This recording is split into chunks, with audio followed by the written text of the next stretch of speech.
family, friends. So I just finished planting some stuff in the ground. My hands are just dirty. And I'm going to do a quick garden tour because I still have some other stuff to plant. And but I wanted to get the gist of what we have in the ground already done. So we had painted the gate. We actually put a gate in to keep our ducks and our chickens out, and our dog. So we just painted the gate. And here on this first row, I don't know if you remember last year, we split the whole garden. So from here all the way down, it's 2,500 square feet. And then we did 6 different rows. They're about 3 feet in width, and then about 2 feet for walking aisles. So let's get started. Here I have a mix of 2 different kind of peas, but we do want to have them available for fresh eating and for canning or freezing. We go through a lot of peas throughout the year, and they're actually now starting to grow very quickly.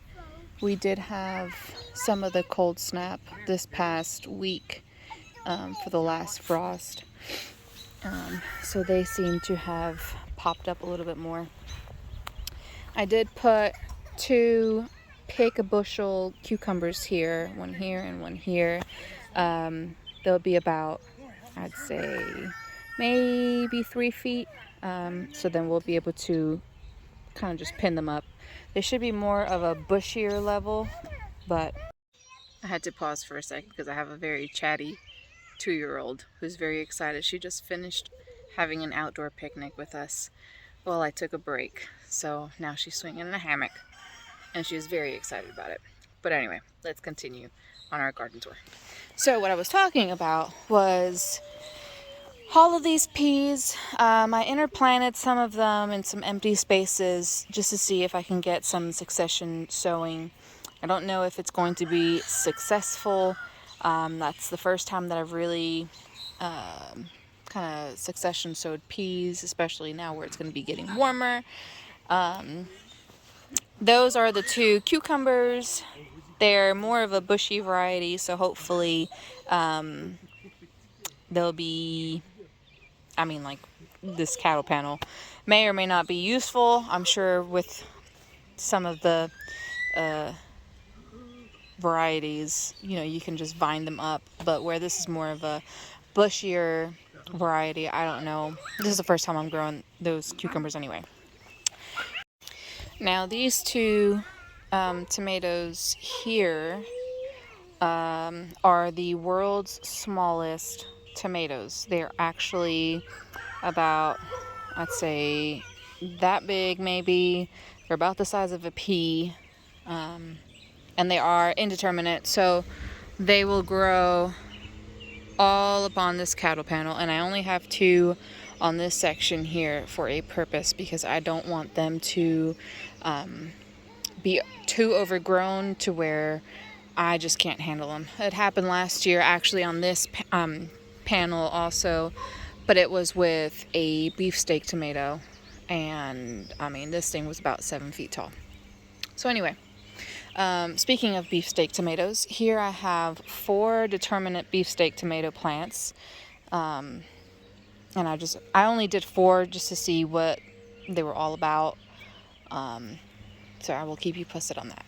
And here I've got one of my green stalks. This is primarily herbs. I stuck a couple of edamame plants here, and I put some more seeds in through here, just to get them a little bit bushier. And I think I planted some more on the other side, but I have marjoram, Italian basil. Here I have some regular sage, some sweet basil. I have a lot of basils here. This is culantro. You can mostly find it in I want to say like Latino, Hispanic cuisines. You use it primarily for like bases of like foods and cooking and whatnot. So we use this a lot. We mix them with some sweet peppers, some onions, some garlic, and make kind of like a base for like rice or chicken or whatever. I have cinnamon basil. A lot of these came from Baker's Creek from last year, and I had a lot of trouble with some soil that I used last year. And it wasn't the right soil, and I probably will never buy that soil ever again. But you live and you learn. So down there I have just some cilantro, and I think I put a couple of calendula flowers. This gate was painted yellow, and it has a really cute sign in the front. Let's see. It's a plant in a garden, is to believe in tomorrow. And then this greenhouse exterior was Chandler's grandmother's, and she was one of the reasons why I got into gardening. She gave me that, and we just took off with gardening ever since. Now this green stalk is full of salad greens. I've got bright lights, rainbow chard down there. I've got Siberian kale here, and then I've got like I think up here is romaine, down here is iceberg, and then here is like butter crunch, I want to say. But down the rest of this whole aisle here is all different types of tomatoes. And on this side of the cattle panels, I planted a tomato in each of the squares. And then on the other side, funny to say, I ran out of tomatoes, but you would never guess how many tomato plants I got this year. I think this is the most tomatoes I've ever grown in the last 2 years that I've grown tomatoes. But anyway, on the other side of this cattle panel, I actually dug holes with a drill auger. Well, the bit is on a drill, which made my life a whole lot easier. But anyway, on the other side of the cattle panel, I actually planted the tomatoes on the uprights here to just stagger them. I do heavily prune all my tomatoes, so here I have some Puerto Rican eggplants. I've never grown this variety before. I actually got these seeds from So True Seeds in Asheville, North Carolina. Here are 3, I think it's Jing orange okras. I'm gonna fill some more okra down this aisle. Probably not the whole span of the row. I actually miscalculated, and I was originally gonna put okra all the way down the bottom, but I realized how much okra that would be and decided against it. So it might be half the row. On this aisle, I've got purple bell peppers, yellow bell peppers, red bell peppers, greens. Then I've got some poblano peppers, tam jalapenos, which they're kind of like the nutapenos, that it has the flavor but it doesn't have the heat. Again, that's the first time growing those. Here I have the little cubanelle peppers, and then I actually have a lot of those. I started some shishitos, ají dulce, which is the sweet peppers that we use for the sofrito, and there's another little ají dulce.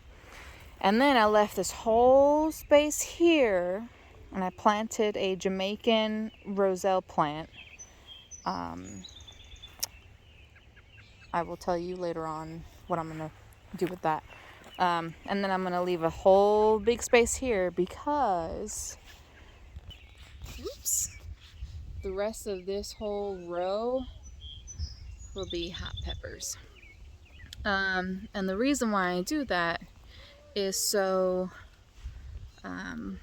our little one doesn't get into the hot peppers and think it's just a regular sweet pepper.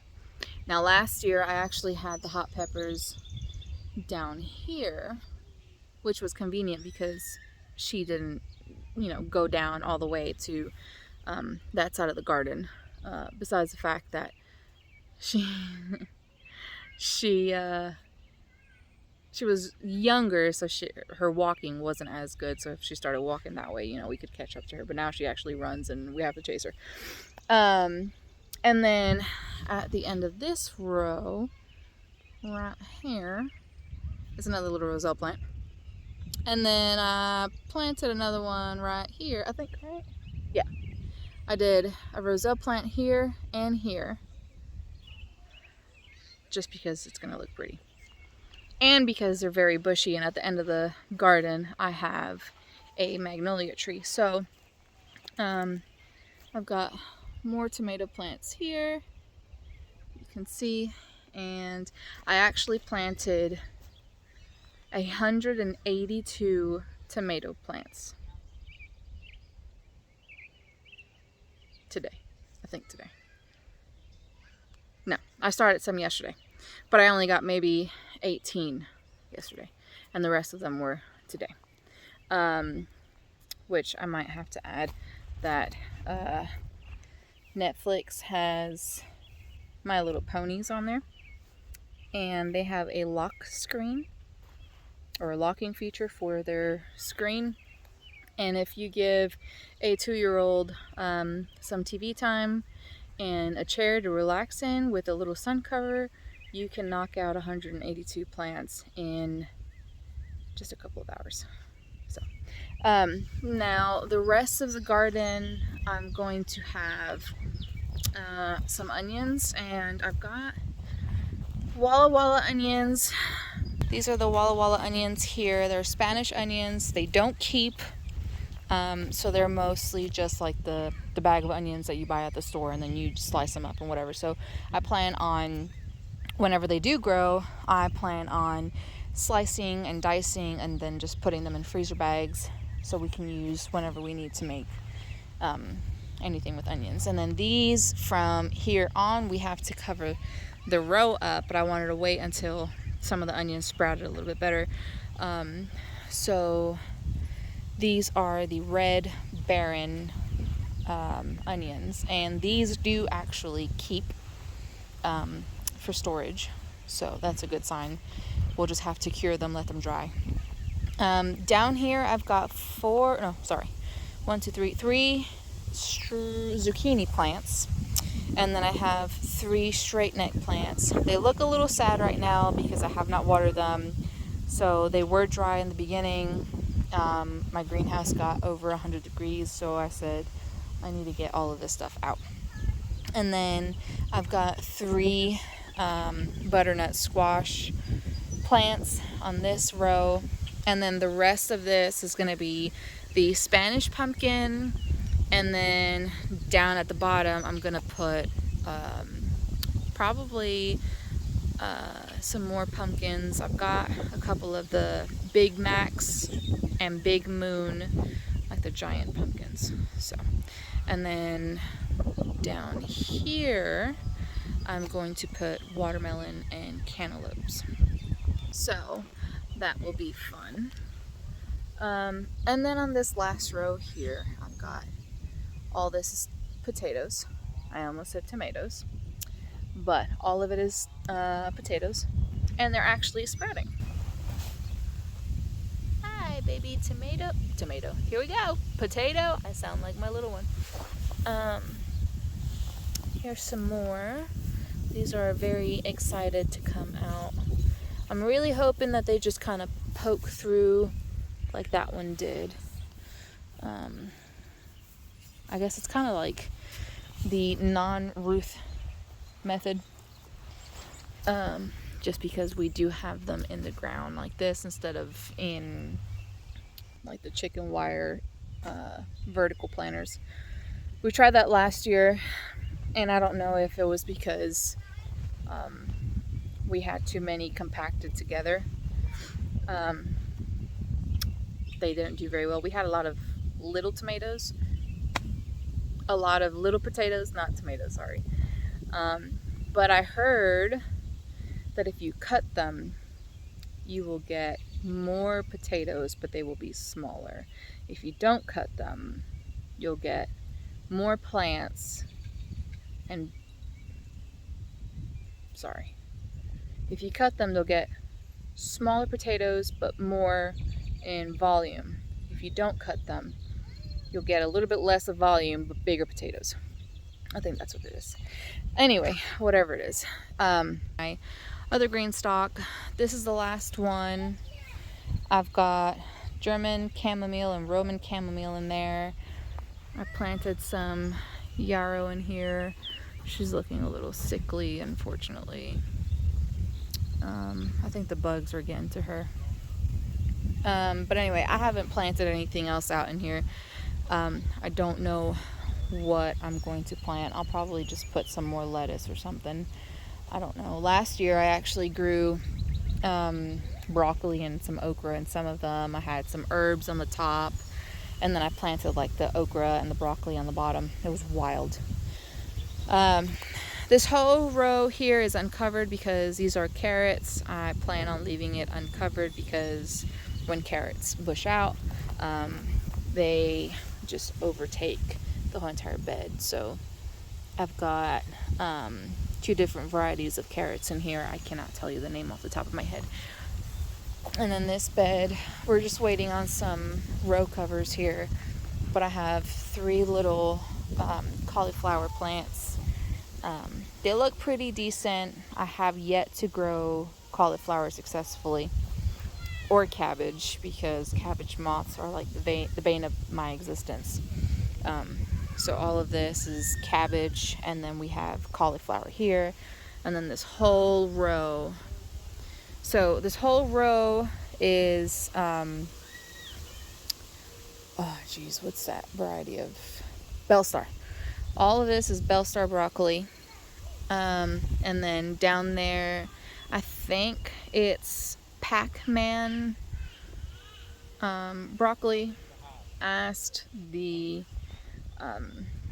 nursery owner where I got those from, and he didn't remember which ones they were. He said it was a medium head broccoli, but if you look online, Pac-Man is a larger head of broccoli, so who knows. And I actually did start all of these plants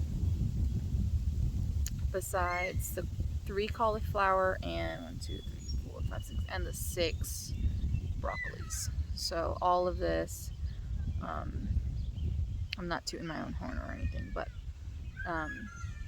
with the price of starters that I've seen last year, I thought that they were expensive, with about like $4 a start.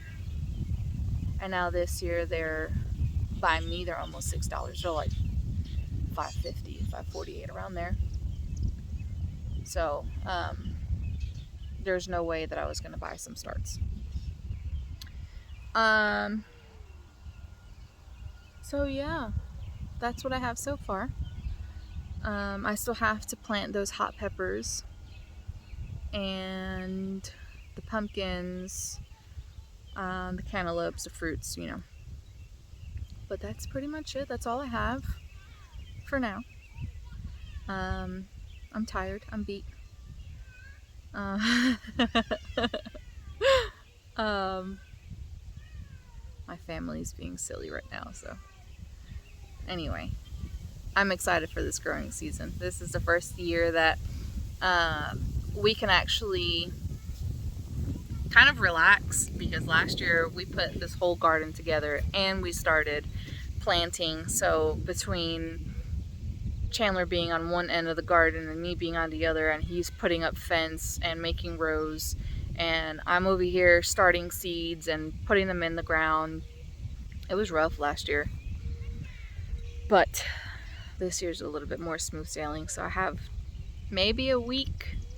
I have some San Marzanos and some more okra that's in the greenhouse, but after that I don't think I have anything else. So the only other thing that we have to do is cover all this stuff up with the grass, and we are doing the Jim Kovaleski method, with back to Eden. So none of this was tilled. We tilled it last year just to kind of get it started and break the grass up. And then we had, I think 14,000 pounds of compost that we put in by hand with a wheelbarrow and shovel. So that was fun. But anyway, that is the update for today. I will check back in with you guys in a few days, and I hope to see you again. See ya.